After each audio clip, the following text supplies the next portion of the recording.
salamat sa ating... Uy, magsiupo tayo. Patatagalin ko yung speech ko para hindi napilitan magpakain sa ambassador.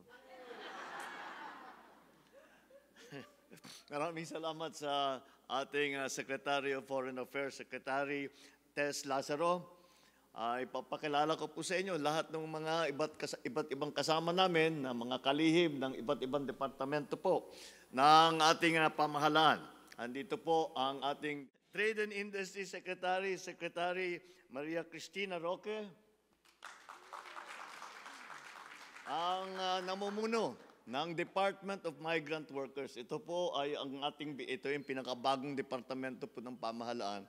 Ito po ay binuo para sa ating lahat, para sa ating mga OFW. Andito po, Secretary Hans Leo Kakdak ng Migrant Workers Department. Dahil po, andito po tayo, APEC, ang sadya po namin dito sa Korea. At kailangan po natin dahil naghahanap po tayo ng mga papasok sa Pilipinas, tutulong sa ekonomiya natin, mag-invest, magbigay ng trabaho sa ating mga kababayan. Kaya't kasama po natin ang ating Special Assistant to the President on Investment and Economic Affairs, Secretary Frederick Go. Andito rin po ang ating Press Secretary, Acting Secretary Dave Gomez.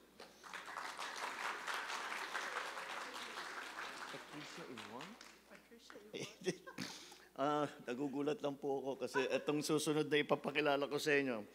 Ngayon ko lang nakita yung buo niyang pangalan. Ito yung OWA Administrator. Yan, nag-aalaga rin sa ating mga migrant workers. OWA Administrator Patricia Yvonne Kauna. Alam namin PY. Philippine Ambassador to the Republic of Korea, Bernadette Therese Fernandez. At hindi makumpleto ang ating pagpapakilala kung hindi po natin batiin ang ating First Lady Luis Araneta Marcos. Lahat po ng iba't ibang aking mga kasamahan na nagseserbisyo sa pamahalaan ng Pilipinas.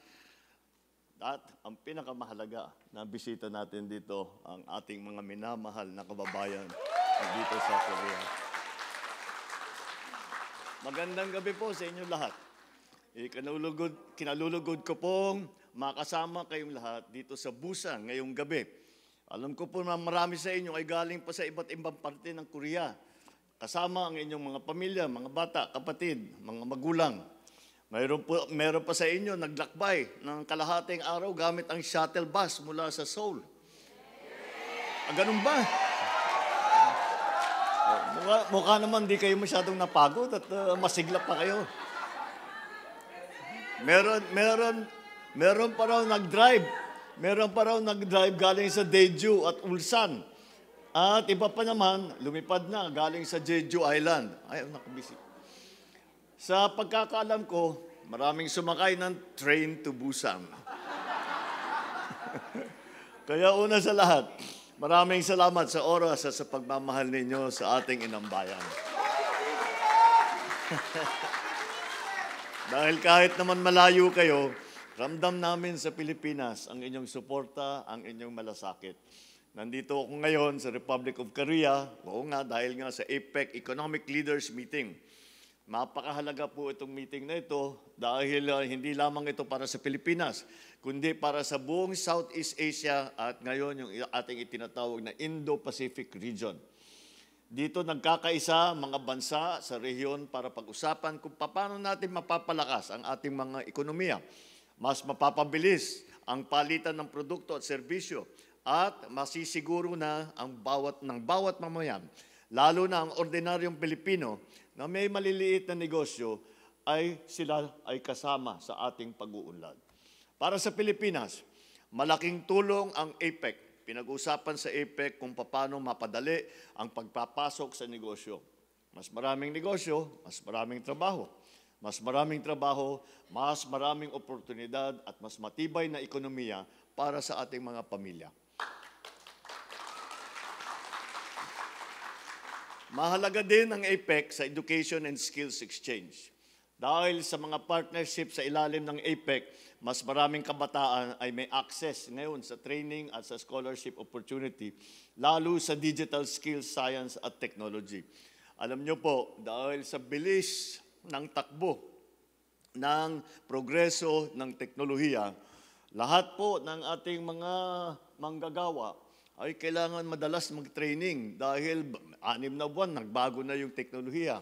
Wala pang 1 taon, nagbago na nun, kailangan mag-aral ulit. Kaya ito po ay malaking pagkakataon para sa ating mga Pilipinong manggagawa na mabigyan ng magandang training na bagay doon sa mga hinahanap na skill set ng ating mga employer. Kaya napakahalaga po para sa atin yan. Dahil ang lagi kong namang sinasabi, kami pagka pinag-usapan namin ng ekonomiya, basta para sa amin, ang pinakamalaking asset talaga ng Pilipinas ay ang ating mga manggagawa. The Filipino worker is as good a worker as you will find anywhere in the world. Kaya kailangan ihanda natin ang ating mga kabataan sa kinabukasan para hindi na nila kailangan mangibang bansa kung ayaw na nila. Ang sinasabi po natin, pagka naayos po natin at mapagandahin natin ng mabuti ang Pilipinas, traveling abroad, working abroad will be a choice. Dahil gusto nyo, may magandang pwesto kayong nakita, pero hindi ibig sabihin, wala kayong mahanap na trabaho sa atin. Kaya diyan po ang aming hangarin, yan ang layunin po namin. Kaya diyan, para patungo diyan, sa ganyan sitwasyon tayo ay nagtatrabaho para pagandahin ang Pilipinas. Subalit, mga kababayan ko, hindi lamang trabaho o ekonomiya ang mahalaga. Kaya gusto kong makita at makausap kayo dito sa Korea dahil gusto kong iparating ang pasasalamat ng buong bansa natin sa inyong sakripisyo, sa disiplina ninyo, sa trabaho na ginagawa ninyo, at sa kabutihan na inyong ipinapakita sa mga Koreano. My fellow Filipinos, I want to assure you, hindi kayo namin nakakalimutan.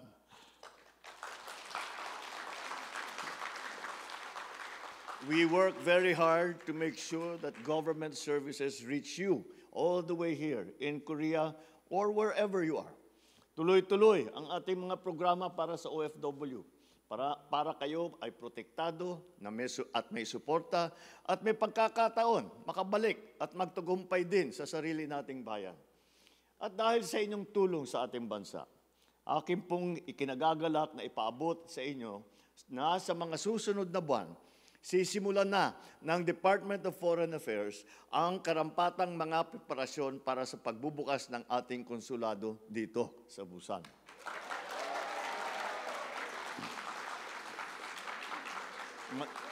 Sa madaling sabi, sa susunod na taon ay may magbubukas na Philippine Consulate General dito. At dahil dito, magiging 2 na po ang opisina ng Pilipinas dito sa Korea. Yung embahada natin sa Seoul at ngayon, yung bubuksan natin konsulado dito sa Busan. Ang pagtatayo ng konsulado ay isang mahalagang hakbang upang mas mapalapit ang serbisyo ng ating pamahalaan sa bawat Pilipino dito sa Busan at sa mga karatig na lugar tulad ng Ulsan at Gimhae. Gimhae.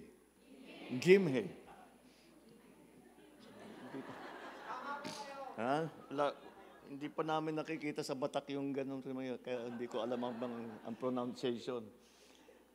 Soon, you will no longer need to travel all the way to Seoul to renew your passports, to submit civil registry documents, and to legalize your documents for use in the Philippines.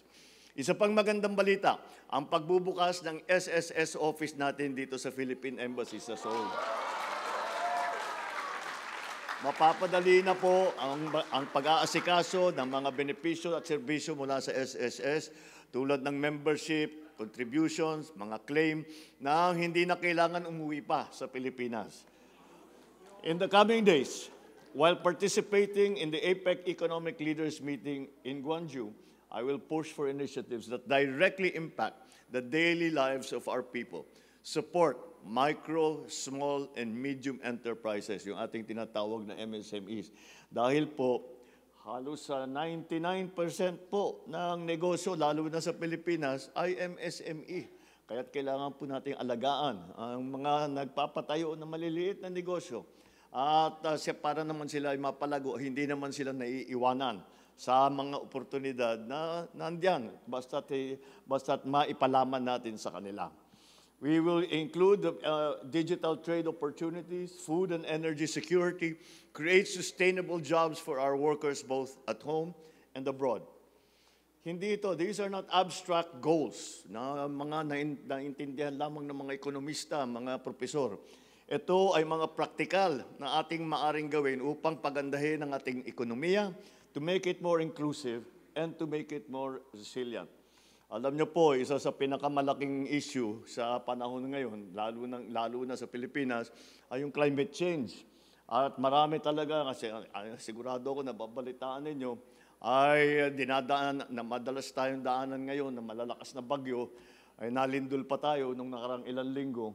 Kaya't ito po ay kailangan natin makipag-ugnayan sa iba't ibang bansa. Dahil po, kahit anong gagawin ng Pilipinas, kung nag-iisa lang ang Pilipinas, hindi po gaganda ang sitwasyon.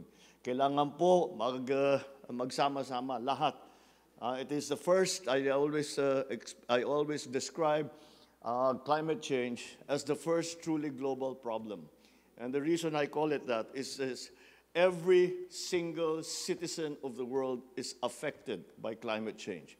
And furthermore, the only solution to climate change is for every single citizen of the world also to contribute. So I will be meeting with business leaders and partner governments to promote greater investment in Philippine industries such as technology, agriculture, renewable energy. Every collaboration we make create means more livelihood, more learning, more hope for Filipino families. So our participation in APEC 2025 shows that the Philippines is an active and responsible partner in building a new, more innovative, fairer, and interconnected Asia-Pacific region. We all stand ready to work with our neighbors to ensure that progress is shared. No Filipino will be left behind. Mga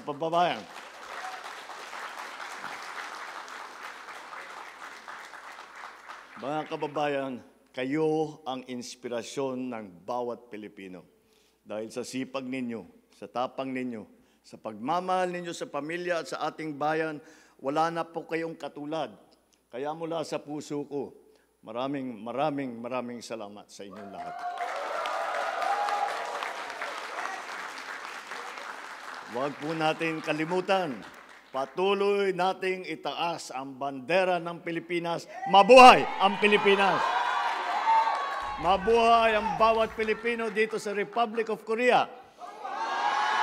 May God bless all Filipinos and their family members in Korea. Maraming salamat sa inyo lahat at magandang gabi po sa inyo lahat.